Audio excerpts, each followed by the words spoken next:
Alright guys, we have full snatches from the floor today, except we're going to be pausing at the knee. So essentially that's the low hang position, and then following through, full snatch into a squat. I'll show you how to do it.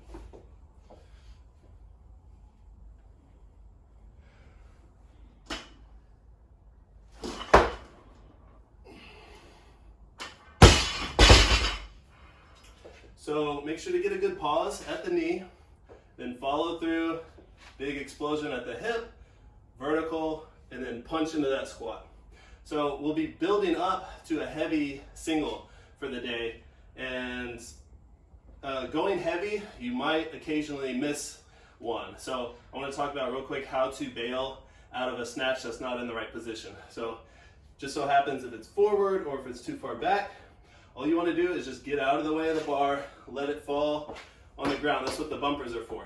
So a good looking bail out of the snatch might look like this.